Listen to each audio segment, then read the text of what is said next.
Factory पहुंचने पर उन दोनों में से कोई भी नजर नहीं आया था। उन्हें छत पर होना चाहिए। जहांगीर ने अव्वल खान के इस्तफसार पर कहा, ऊपर सारी जरूरियात से लैस एक कमरा मौजूद है, वो जब चाहें वहां आराम कर सकते हैं। छत से वो दूर दूर तक निगाह रख सकेंगे। इसी असना में हम सब नीचे पहुंच गए। अव्वल खान का एक मुसल्ला आदमी उसका मुंतजिर था। अव्वल खान को देखते ही उसने फौजी अंदाज में उसे ताजीम दी। तुम्हारी गाड़ी कहाँ है? अव्वल खान ने मुतजस्सिस नजरों से गिरदोपेश का जायजा लेते हुए पूछा। फैक्ट्री की इमारत के पीछे गैराज में बंद की है, ताकि किसी आने जाने वाले की नजरों में ना सके, उसने कहा। और तुम्हारा नंबर 2? अव्वल खान ने गौर से उसकी तरफ देखते हुए पूछा। वो छत पर ड्यूटी दे रहा है, उसने मुस्तद्दी से जवाब दिया। हमें ऑब्जर्वेशन के लिए बेहतरीन जगह मिली है। हमने ट्राईपोड पर दूरबीन भी नस्ब कर ली है। इमरजेंसी की सूरत में हम नीचे वालों से इंटरकॉम पर राब्ता कर सकेंगे। मेरा ख्याल है कि हमारी नजरों में आए बगैर कोई फैक्ट्री के करीब नहीं आ सकेगा। गुड। अव्वल खान ने आगे बढ़कर उसके शाने पर थपकी दी। अब मैं इधर से बेफिक्र रहूंगा। अव्वल खान ने अपनी गाड़ी में सवार होकर इंजन स्टार्ट किया और वापस रवाना हो गया। तुम दोनों की वापसी की फिक्र में मैं सब कुछ भूला हुआ था, लेकिन अब अचानक ही भूख का एहसास होने लगा है। जहांगीर अपने पेट पर हाथ फेरते बुड़बुड़ाया। हमने अव्वल खान से भी खाने के लिए नहीं पूछा और वो बेचारा चाय की एक प्याली पीकर रुखसत हो गया। तो क्या घर में खाने पीने का कोई बंदोबस्त नहीं है? वीरा ने हैरत से गजाला से पूछा। गजाला ने मुस्कुराकर अपने सर को नफी में जुम्बश दी और कहा, पीने के नाम पर पानी के सिवा और किसी चीज से वाकिफ नहीं हो सकता है कि जहांगीर के पास शेवाज रेगल की वो पुरस्रार बोतल बाकी हो जो खुद बखुद ख्वाबकाह से किचन में पहुंच गई थी। जहांगीर चाहे तो तुम्हें इसमें शरीक कर सकता है। तुम्हारा सारा जोर पीने पर है, जबकि मैंने खाने के बारे में भी पूछा था। वीरा उसे घूरते हुए बोली, बेफिक्र रहो, कोई ना कोई बंदोबस्त हो ही जाएगा। गजाला ने बेपरवाही से जवाब दिया। शानदार बंदोबस्त है, गालान की दावतों की याद ताजा हो जाएगी। सुल्तान शाह ने लुकमा दिया। हम तुम्हारे बारे में फिक्रमंद न होते तो अब तक खा पी कर कार्ड खेल रहे होते। तुम पर भी डैनी का रंग चढ़ने लगा है। वीरा कदरे बरहमी से गजाला की तरफ मुतवज्जा होकर बोली। बात को घुमा फिरा कर अपने मुखातिब को चक्कर में डालने का फन तुम भी सीखती जा रही हो। यही रफ्तार रही तो बहुत जल्द हम सब के कान कतरने लगोगी। डैनी का नहीं तो तुम्हारा रंग चढ़ना चाहिए। सुल्तान शाह ने उसे आड़े हाथों लेना चाहा। अगर गजाला डैनी की बीवी है और इसे अपने शौहर के नक्शे कदम पर चलना चाहिए। तुम बिला वजह उलझने की कोशिश कर रहे हो। जहांगीर ने नासियाना लहजा में सुल्तान शाह से कहा। डैनी और वीरा के रंग में कोई फर्क नहीं है, दोनों एक ही रंग में रंगे हुए। डैनी के रंग ढंग सीखने में बेचारी गजाला को भी एक उम्र दरकार होगी। इस वक्त तक हम पांचों ड्राइंग रूम में पहुंच चुके थे। अव्वल खान का आदमी हमारी गुफ्तगू में कोई मुदाखलत किए बगैर ऊपर चढ़ता चला गया। वहां पहुंचते ही गजाला किचन की तरफ बोली। वीरा मुझे आंख मारकर सोफे पर बैठ गई। खुदा का खौफ करो। सुल्तान शाह उस पर आंखें निकाल कर बोला, यहाँ बैठने के बजाय किचन में जाकर गजाला का हाथ बटाओ। वह हम सब की मुलाजिम नहीं है कि अकेली चूल्हा झोंकते रहे। बकवास मत करो, दुनिया में कहीं भी मेहमानों से काम नहीं लिया जाता। मैं यहाँ जहांगीर की मेहमान हूँ। गजाला की तरफ से तुम्हारा पित्ता भड़क रहा है तो जहांगीर को किचन में भेजो। मैं इस वक्त यहाँ से नहीं हिलूंगी। तुम जैसे ठीठ मेहमानों के साथ कोई मुरव्वत नहीं करता। ऐसे मेहमानों को न सिर्फ खुद अपनी देखभाल करनी पड़ती है, बल्कि शिकमपुरी के बाद वलायत में भी इन्हें अपने झूठे बर्तन खुद धोने पड़ते हैं। वलायत की ऐसी की तैसी। इस वक्त मैं पाकिस्तान में हूँ। वीरा तेजी से बोली। मजबूरी है। सुल्तान शाह बेबसी से अपने शाने उचकाकर बोला, अल्लाह ऐसे ठीठ और बिन बुनाए मेहमानों से हर शरीफ आदमी को महफूज रखे। एक अव्वल खान था जो शराफत से चाय पीकर लौट गया। वीरा ने सुल्तान शाह से नजरें बचाकर मुझे आंख मारी और बज़ाहिर तिनक कर खड़ी होगी। उसने सुल्तान शाह को अपनी बात पूरी करने का मौका दिया बगैर उसीले लहजे में बोलना शुरू कर दिया। मैं ये ताने बर्दाश्त नहीं कर सकती। जहांगीर को खुलकर बताना होगा कि वो मुझे क्या समझता है। इस बात का फैसला ना हुआ तो मैं अभी यहाँ से कूच कर जाऊंगी। ये तुम्हारा और सुल्तान शाह का झगड़ा है, मुझे क्यों इसमें घसीट रही हो? जहांगीर ने एहतजाज किया। इस फसाद की जड़ तुम ही हो। वीरा ने उस पर आंखें निकाली। पहले मुझ पर शराब की बोतल छुपाने का इल्जाम लगाया और अब यहाँ मिट्ठू बन रहे हो। मुझे यकीन है कि सुल्तान शाह तुम्हारी शह पर सीना जोरी कर रहा है। खुदा के लिए मेरी तरफ से बदगुमानियां ना पैदा करो। जहांगीर बौखलाकर बोला। शराब की बोतल के किस्से को मैंने वहीं दफन कर दिया था। हो सकता है कि ज्यादा चढ़ जाने की सूरत में मैंने खुद ही बोतल किचन में छोड़ दी हो। अब इस बात को दोहराना बेसूद है। मुझे तुमसे कोई शिकायत होती तो मैं सुल्तान शाह से दिल की भड़ास निकालने के बजाय तुमसे बात करता। तुम दोनों आपस की चपकलिश में मुझे ना रखे तो। मेरे लिए तुम सब बराबर हो और मैं तुम्हें अपना मेहमान समझता हूँ। तुमने मेरे दिल का बोझ हल्का कर दिया। वीरा गहरा सांस लेकर दोबारा सोफे पर बैठ गई। सुल्तान शाह ने तुम्हारे सामने तुम्हारे हवाले से मेरी तौहीन की है। इसकी सरजश तुम्हारा फर्ज है। मेरा मशवरा है कि इसे थोड़ी देर के लिए इस कमरे से बाहर निकाल दो ताकि इसका दिमाग दुरुस्त हो सके। लेकिन सुल्तान शाह ने मेरा कोई हवाला नहीं दिया था। यह पहल तुमने की थी। जहांगीर बोला। यहाँ कोई मेहमान नहीं है। मजबूरन मुझे दखल अंदाज होना पड़ा। हम सब जबरदस्ती जहांगीर के सर पर मुसल्लत हुए। इस इम्तिहान में डालना मुनासिब नहीं है। आपस के झगड़े हमें खुद तय करने चाहिए। खुदा तुम्हें खुश रखे। जहांगीर किसी अलम रसीदा रंडवे की तरह बोला। मैं इसीलिए तुम्हारी दोस्ती पर नाज करता हूँ कि तुम हर अड़े वक्त में मेरे काम आते हो। ठीक है, मैं खुद ही इससे समझ लूँ कि ये मेरे सामने नाक रगड़ता हुआ नजर आएगा। वीरा सुल्तान शाह को चैलेंज करती हुई निगाहों से घूरते हुए बोली, कवि के कोसने से ढोर नहीं मरा करते। सुल्तान शाह बेपरवाही से बोला, ये कवि क्या बला होती है? जहांगीर ने हैरत के साथ सवाल किया। कवि की मादा होती है। सुल्तान शाह ने इसी बेनियाजी से कहा। वीरा मुश्तिल होकर उसकी तरफ झपटी, लेकिन मैंने सख्ती से उसका बाजू थाम कर उसे वहीं बिठा लिया। तुम मजाक में पहल करती हो और फिर इस अहमक की बदतमीजी पर इतनी जल्दी मुश्तिल हो जाती हो। मैंने वीरा को समझाते हुए कहा, कव्वे का रंग स्याह होता है, तुम सफेद फाम हो। इसकी फोड़ी मिसाल पर तुम्हें कैका लगाना चाहिए था। काली भेड़ की तरह सफेद कवियां भी अच्छी नजरों से नहीं देखी जाती। असल नस्ल कव्वे इनसे दूर ही भागते हैं। तुम वीरा को बहलाने की कोशिश न करो, वो इन बारीकियों को खूब समझती है। सुल्तान शाह अपनी जुबान की खारिज से मजबूर था। तुम खुद देखो। वीरा बेबसी से बोली, ये अब भी बाज नहीं आ रहा। काश मैं भी इतनी उर्दू जानती होती, फिर देखती कि तुम किस तरह मेरे मुंह लगते हो। फिक्र न करो, अगर तुम नहीं जानती तो डैनी तुम्हें उर्दू जनवा देगा। ये सुल्तान शाह अब शट अप। मैंने उसे इस तनाजा को खत्म कराने के लिए संजीदगी इख्तियार करते हुए कहा। फिर वीरा से मुखातब हो गया, अब तुम भी खामोश हो जाओ। उर्दू में तुम्हारी महारत काबिल रश्क है, ये फारसी में भी थोड़ी सी शुद्ध बुद्ध रखता है। बिला वजह बात से बात निकालकर तुम्हारा खून सुलगाता रहेगा। वीरा ने गुस्से से अपने सर को झटका और पैकेट से सिगरेट निकालकर सुलगाने में मसरूफ हो गई। हमारी बातों के दौरान ही वीरा और जहांगीर उठकर दूसरे कमरे में चले गए। उन्होंने अपना खाना वहीं मंगवा लिया। हम लोग खाने से तकरीबन फारिग हो ही चुके थे कि जहांगीर वीरा के साथ मेज पर आ पहुंचा। उन दोनों के चेहरे सुर्ख हो रहे थे, आंखें चढ़ी हुई थी और मूड नहायत खुशगवार थे। दोनों में फर्क बस इतना सा था कि बसियार नोशी की वजह से जहांगीर की जुबान पर लुकनत तारी थी, जबकि वीरा बेतकान बोल रही थी। वो दोनों अपनी तरंग में थे, इसलिए हम में से किसी ने उनसे कोई संजीदा बात न की, उनकी कोई बात रद्द करने की हमाकत न की। सब उनकी हाँ में हाँ मिलाते रहे। तखलीए में मैनोशी के बायस उनके दरमियान इतनी बेतकल्फी पैदा हो गई थी कि जहांगीर बात बात पर वीरा के बाजू या शाने पर हाथ मार रहा था और वीरा कोई एतराज किए बगैर उसकी खुश कपियों से महसूस हो रही थी। गजाला के लिए इस माहौल में ज्यादा देर तक ठहरना मुमकिन नहीं था, इसलिए वो खाने के बाद अपने ख्वाबगाह की तरफ चली गई। हम चारों ने ड्राइंग रूम का रुख किया, लेकिन हल्क तक पीने और फिर शिकम सेर होने के बाद जहांगीर का नशा गहरा हो चला था और उसकी चाल में लड़खड़ाहट पैदा हो गई थी। मैंने कोई ना कुछ गवार सूरत हाल रुनमा होने से पहले उसे उसके ख्वाबगाह में पहुंचाने का फैसला कर लिया। मैंने जहांगीर के कमरे में हाथ डालकर उसका रुख घुमाया तो उसे यह अंदाजा नहीं हो सका कि मैं उसे कहाँ ले जा रहा था। अपने कमरे में पहुंचकर वो मनमनाया, तो मुझे कहाँ ले आए हो? अभी तो मुझे काफी पीनी थी। वीरा कह रही थी कि यूरोप के मुहज्जब उमरा के खाने से पहले विस्की, खाने के दौरान में उम्दा वाइन और खाने के बाद तल्ख काफी पीते हैं। मैं किसी भी तरह उनसे कम नहीं हूं, मैं काफी पीऊंगा। उसकी जुबान पर लुकनत तारी थी, वो अल्फाज को खींच खींच कर अदा कर रहा था। मैंने उसका सर सहलाते हुए कहा, यह वीरा ही का ख्याल था कि जब खाने की मेज पर वाइन नहीं थी तो काफी बेकार होगी। उसका मशवरा सुनने के बाद ही तुमने अपने कमरे में आने का इरादा जाहिर किया था। फिर ठीक है। वो मेरी वजाहत से मुतमईन हो गया और आराम से बिस्तर पर बैठ गया। दोबारा पीनी ना शुरू कर देना, वरना तमाशा बनकर रह जाओगे। फिक्र ना करो, मैं बार बार नहीं पीता, एक बार ही दिल भर कर पीता हूँ। अब मुझे नींद आ रही है। ये कहकर वो कसलमंदाना अंदाज में मसहरी पर आड़ा ही लेट गया। मैं उसे उसके हाल पर छोड़कर बाहर निकलता चला गया। तुमने उसे जरूरत से ज्यादा पिला दी है। ड्राइंग रूम में वापस पहुंचकर मैंने वीरा को लताड़ा, को तुम्हारी हालत भी खासी अबतर नजर आ रही है। आंखों में खुमार के गहरे सुर्ख डोरे तैरे, ये गंदम का खुमार है। वो दिल फरेब मुस्कुराहट के साथ बोली, तुम मेरी फिक्र ना करो, मैं इस वक्त पूरी हाजिर दिमागी से किसी भी बहस में हिस्सा ले सकती हूँ। जहांगीर का क्या कसूर था जो उसे इस बुरे हाल को पहुंचा दिया है? बुरे हाल कहाँ, वो तो खुद ही अपनी खुश खाली साबित करने के लिए पिए जा रहा था। उसके दिमाग में किसी तरह यह बात घुस गई थी कि वो यूरोप के उमरा से भी ज्यादा खुशहाल है। वीरा का लहजा शरारत अमेज था।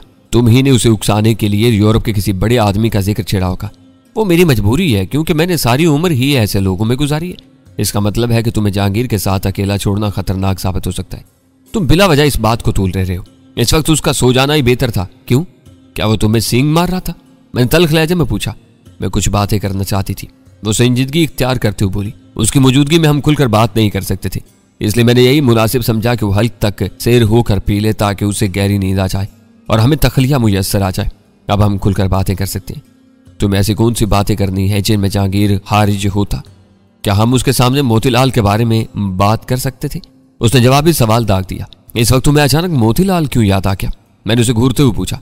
वो हमारे गिर्द फैली हुई बसात का बहुत अहम मोरा है। वीरा की संजीदगी में सर मुंह भी फर्क नहीं आया। वो अपनी बात जारी रखते हुए बोली, जहांगीर हमारे साथ बैठा रहता तो हर बात में अपनी टांग अड़ाता। हमारे हक में यही बेहतर है कि वो सारी रात आराम से गहरी नींद सोता रहे। तो क्या तुम सारी रात मुज़ाकरा जारी रखने का इरादा रखती हो? गजाला ने हैर से पूछा। यह मौजू और तुम तीनों के मूड पर मुनहसर है। मैं बिल्कुल ताज़ा दम हूँ। वो एक अजीब बात थी कि चंद मिनट पहले मैं गजाला से बातें कर रहा था तो उसने दूसरे मुस्बत पहलुओं के अलावा मोतीलाल की खामोशी का भी जिक्र किया था, मगर अब वीरा मोतीलाल के हवाले से बात कर रही थी। हकीकत ये थी कि मैं खुद भी मोतीलाल की तरफ से फिक्रमंद था। खुदोखाल और मुआशरती रसूम और रवाज में बहुत ज्यादा यकसानियत के बिना पर भारतीय सफारती अमले की तकरीबी सरगर्मियां पाकिस्तानी हुकाम के लिए हमेशा परेशानी का सबब बनती रही थी। वो लोग अपने दोस्ताना रवैये की बिना पर बहुत जल्द मकामियों के साथ खुल मिलकर गैर महसूस अंदाज में अपना काम शुरू कर देते थे।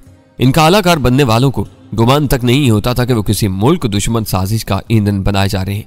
हर मुतासिब भारतीय पूरे खलूस से इस बात पर यकीन रखता था कि पाकिस्तान उनकी धरती माता के हिस्से बखरे करके वजूद में लाया गया है, इसलिए पहली फुर्सत में उसे अखंड भारत का जुज़ बनाना उसका मुकद्दस फर्ज है।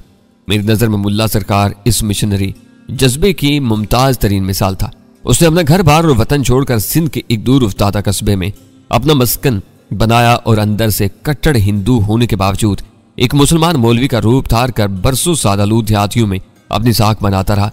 और जब उसके गिर्द अंधे पैरोकारों की एक भीड़ जमा होने लगी तो उसने अपना असल खेल शुरू कर दिया। मुल्ला सरकार के बाद भी मुतअद्दिद भारतीय एजेंट मेरी राह में आए। वो हर तरह और हर वक्त हर कीमत पर पाकिस्तान के इस्तेकाम को नुकसान पहुंचाने के दर पे थे।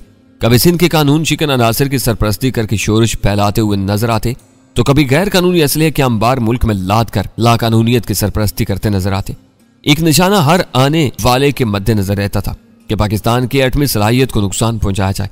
लेकिन खुदा का शुक्र है कि मुझसे पंजा आजमाई के दौरान वो अपने किसी भी मकसद में कोई नुमाया कामयाबी हासिल नहीं कर सके थे। मैं इतने तवातुर के साथ उनके मंसूबों की मुजाहमत करता रहा था कि मेरी जात उनकी नजरों में कांटा बनकर खटकने लगी थी। मुझे घेरने के लिए उन्होंने मेरे साथियों को भी अपनी फहरिस्त में शामिल कर दिया था। उसकी ताज़ा तरीन मिसाल मोतीलाल की थी, जिसने सुल्तान शाह को अगवा कराने की नाकाम कोशिश की थी। मोतीलाल के पेशरू शायद अल्बर्टो के खास मुतमद्दीन में से रहे थे। अल्बर्टो का ताल्लुक आलमी दहशतगर्द कर्नल जैसी जोन से था, जो बाहरी मुआवजे पर नस्ल परस्त यहूदी तंजीम डेविड स्टार के लिए काम कर रहा था।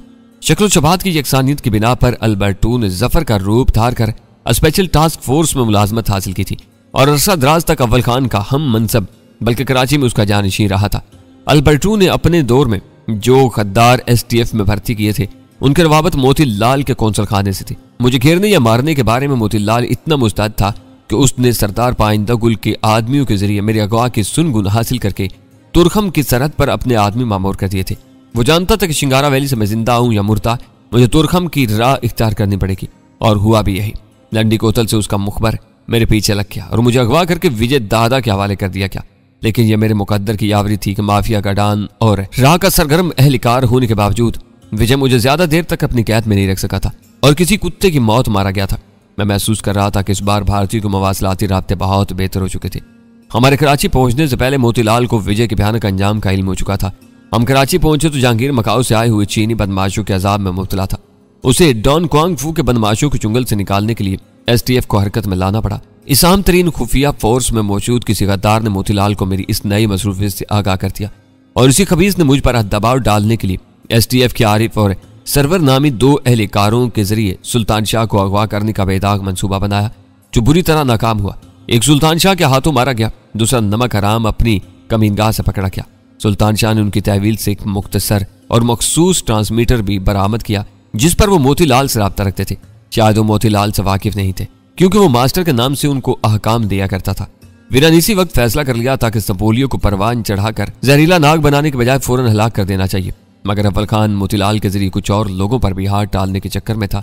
इसका ख्याल था कि ट्रांसमीटर के जरिए वो मोतीलाल के बहुत से मकामी हामियों का सुराग हासिल करने में कामयाब हो जाएगा। मोतीलाल की खुशकिस्मती थी कि इस दौरान में शी का नया सरबराह जिम क्लार्क जिमी लाइट के कत्ल की खबर के साथ कराची में मौजूद हुआ और हम लोग एक नई बारूदी जंग में मसरूफ हो गए। इस पूरी मार्का राई में हम मुकम्मल सुर्ख रुई हासिल कर चुके थे। जिम क्लार्क के अलावा CIA के 2 गैर मुल्की एहलकार और इनके 4 मकामी मुआवन मौत के घाट उतारे गए, जबकि हमारे किसी आदमी को खराज तक नहीं आई थी। जिम क्लार्क के कजिए से निमटते ही वीरा के जहन में दबा हुआ मोतीलाल का ख्याल पूरी तरह उभर कर सामने आ गया था और वो एक बार फिर उसके बारे में कुछ संजीदा गुफ्तगू करने का इरादा रखती थी। कहो तो मोतीलाल के बारे में क्या कहना चाहती हो? मैंने चंद सानियों में वो पूरा ज़हनी जायजा मुकम्मल करने के बाद वीरा से कहा, मेरा ख्याल है कि तुम उस स्टैनो को उसके औकात से ज्यादा अहमियत दे रही हो। मैं इस इलाके के लोगों को बहुत अच्छी तरह समझती हूँ। वो सोफे में फैल कर बैठती हुई बोली, यहाँ जो जितना बड़ा अफसर होता है वो अमली मैदान से इतना ही दूर होता है। अफसर मेजों पर बैठकर कागज स्याह करते हैं या मातहतों को गोल मोल हदायत देकर वक्त गुजारते हैं। निचले दर्जे के कारकुन और मुलाजमीन सिर्फ अमल पर यकीन रखते हैं। तुमने शायद इस नुक्ते पर गौर नहीं किया कि इस बार भारतीयों के किसी बड़े सफारती अफसर या सेक्रेटरी वगैरह के बजाय एक स्टेनो को अपने मिशन की सरबराही सौंपी गई है। वो मंसूबाबंदियों के बजाय अमली नतायज हासिल करने की सरतोड़ कोशिश करेगा। सुल्तान शाह को अगवा करने की नाकाम कोशिश करवाकर उसने अपने अज़ाइम का खुला इजहार कर दिया है। हो सकता है कि हम उसके दूसरे वार को इतनी आसानी से नाकाम न बना सकें और हमें भारी खिसारे से दो चार होना पड़े। उसे संभालने की जिम्मेदारी अव्वल खान ने अपने सर ली थी। हमने उसे मशवरा किया बगैर कोई कदम उठाया तो वह नाराज भी हो सकता है। मैंने वीरा को समझाने की कोशिश की। तुम्हें उसे पूछना चाहिए था कि वो इस बारे में क्या कर रहा है। तुम पूछ लेती, मैंने तुम्हें रोका तो नहीं था। मैंने कहा हम सभी मोतीलाल को भूले हुए। सुल्तान शाह ने लुकमा दिया। बाद के वाकयात में ऐसा तसलसल चला कि किसी को कुछ याद ही नहीं रहा। हो सकता है कि अव्वल खान भी मोतीलाल को भूल भाल गया हो। एसटीएफ वाले मुनज़्ज़म अंदाज में काम करते हैं। अव्वल खान ने मसरूफियात की वजह से इधर तवज्जो ना दी हो तो और बात है, मगर कोई ना कोई इस केस पर काम कर रहा होगा। कम अज कम ट्रांसमीटर पर होने वाली गुफ्तगू जरूर रिकॉर्ड की जा रही होगी। इस बातचीत के नताइज हैरान कुन साबित हो सकते हैं। आप इसे फोन करने में क्या हर्ज है? वीरा ने मेरे दलाइल पर एतराज किया बगैर कहा जिम क्लार्क के मामले में इतनी बड़ी नफरी इस्तेमाल की गई है कि मैं इस पर दबाव डालना गैर इखलाकी समझता हूँ। फिर वो अपनी फोर्स में मौजूद गद्दारों की तरफ से भी फिक्रमंद था। कल उससे मुलाकात होगी तो बात कर लेंगे, मगर मैं कल तक इंतजार नहीं कर सकती। वीरा ने अपने नादर शाही फैसला सुना दिया। इंतजार नहीं कर सकती तो फिर क्या करोगी? गजाला ने कदरे हैर से पूछा। तुम भूल रही हो कि रोजी उसकी पुरानी गर्लफ्रेंड है। वीरा ने मानी खेज मुस्कुराहट के साथ गजाला को बताया वो एक कॉकटेल पार्टी में रोजी को अपने साथ गोवा ले जाने का मंसूबा बना चुका है। मैं कुछ करूं या ना करूं, रोजी तो जब चाहे उसे फोन कर सकती है और इस वक्त वैसे भी रोजी नशे में है। लानत हो मोतीलाल पर। सुल्तान शाह ने बुरा सा मुंह बनाकर कहा वो रोजी की तलब में वाकई मरा जा रहा होगा। मैं भी उसकी आवाज सुनने को मरी जा रही हूँ। रोजी हूं ना? वो बाई आंख दबाकर बोली। तफरी रहेगी। गजाला ने वीरा की तजवीज की तायद की। रोजी के फोन करने से कोई फर्क नहीं पड़ेगा। अगर मोतीलाल के फोन के साथ ऑब्जर्वेशन मॉनिटरिंग वाला चक्कर अभी तक चल रहा है तो अव्वल खान का कोई आदमी या वो खुद ही सारी गुफ्तगू सुन लेगा। हमें उसको कुछ बताने की जरूरत पेश नहीं आएगी। चाहो तो तुम इस बार इसे फैक्ट्री का फोन नंबर भी दे सकती हो। सुल्तान शाह ने कहा ऐसी हमाकत हरगिज न करना। मैं फौरन ही बोल पड़ा, मगर वीरा ने मुझे बात पूरी नहीं करने दी। ये दूध पीता बच्चा है। वीरा इसकी तरफ इशारा करते हुए बोली इसे अपने दिल की भड़ास निकालने दो। मैं ये बात अच्छी तरह समझती हूँ कि वो खबीज फोन नंबर के सहारे इस फैक्ट्री तक पहुंच सकता है। बस मैं यही बात बतानी चाह रहा था। मैंने मुतमईन होकर कहा तुम खुद समझदार हो। गजाला ने मोतीलाल का नंबर तलाश करने का कसद किया, लेकिन वीरा ने उसे रोक दिया। उसे मोतीलाल के घर का फोन नंबर जुबानी याद था। वीरा के इस इंकिशाफ पर सुल्तान शाह को फिर एक मौका मिल गया और वो शौकी से बोला नंबर जुबानी याद है, इसका मतलब है कि इसे छुप छुप कर फोन किए जाते हैं और हम सबको उल्लू बनाया जा रहा है। मेरा ख्याल है कि तुम इस वक्त वाकई नशे में हो जब ये अपनी पूरी खुद खोल रही हो। तुम्हारी गलीज खोपड़ी से मैं कभी साफ सुथरी बात की तवक्का नहीं कर सकती। ये कहकर वीरा फोन की तरफ मुतवज्जा होगी। इस वक्त रात का 1 बजने वाला था। वीरा ने मोतीलाल का फोन नंबर मिलाया। दूसरी तरफ घंटी बजी और बजती ही चलेगी। वीरा फोन का सिलसिला मुनक़ता किए बगैर दिलचस्पी से एक एक की तरफ देखती रही। इस वक्त मेरा भी यही ख्याल था कि अगर मोतीलाल सो चुका है तो उसे गहरी नींद से बेदार करके तंग किया जाना चाहिए। शायद 10वीं घंटी के बाद दूसरी तरफ से रिसीवर उठा लिया गया और गुनूदा आवाज के बजाय गैर मुतवक्का तौर पर मोतीलाल की तरोताजा आवाज सुनकर हम सब हैरान रह गए। मैं रोजी बोल रही हूँ मोती डार्लिंग। वीरा ने उस तवील हेलो के जवाब में मखमूर लहजा में कहा तुम इतनी देर से कहाँ मरे हुए थे? मैं तो मायूस होकर फोन बंद करने वाली थी। ओह रोजी। मोतीलाल की तहय्युर ज़दा आवाज से खुशी फूटी पड़ रही थी। मुझे खुशी है कि तुमने दोबारा मुझे फोन किया। मैं मसरूफ था इसलिए फोन उठाने में ताखीर होगी। कहाँ मसरूफ थे? क्या कोई गर्लफ्रेंड आई हुई है? वीरा ने चुपते हुए लहजा में कहा अपनी ऐसी किस्मत कहाँ। जब तक जागता रहता हूँ दफ्तरी काम सर पर सवार रहता है। इस वक्त भी इसी में उलझा हुआ था। वैसे तुम कितनी देर में मेरे पास पहुंच रही हो? मुझे ऐसे मर्द सख्त नापसंद हैं जो किसी तमहीज या तकल्लुफ के बगैर पूरी डिटेल से बराह रास्त मतलब की बात पर आ जाते हैं। वीरन नागवारी से कहा पार्टी वाली मुलाकात में तो तुम ऐसे नहीं थे। रिसीवर पर मोतीलाल की बेढंगी हंसी की आवाज सुनाई थी। बोला मैं अब भी ऐसा नहीं हूँ। मैंने तुमसे कोई गलत बात नहीं की। आ जाओगी तो जरा मिल बैठ कर अच्छी अच्छी बातें करेंगे। मेरी ज़हनी थकन दूर हो जाएगी और तुम भी खुश हो जाओगी। मैं नहीं आऊंगी। वीरा ने किसी अल्लड़ दुशीजा की तरह नाज बिगाड़ने शुरू कर दिए। पहले ये बताओ कि तुमने मुझे फोन क्यों किया? मैं मुसलसल तुम्हारे फोन का इंतजार करती रही हूँ। इस वक्त मेरी नींद न उड़ी होती तो मैं हरगिज तुम्हें फोन न करती। तुम बहुत बेमुरव्वत और झूठे आदमी हो। तुम मुझे गालियां भी दे लो तो मैं बुरा नहीं मानूंगा।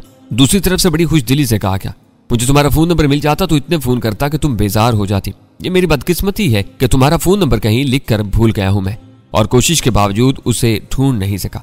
आखिर तुम क्या काम करते हो जो इस कदर गायब दिमाग रहते हो? हर नर्म मिजाज मर्द लड़कियों के फोन नंबर अपनी जान से भी ज्यादा अजीज रखता है और एक तुम हो के बस ये बताओ कि मेरे काम का क्या रहा?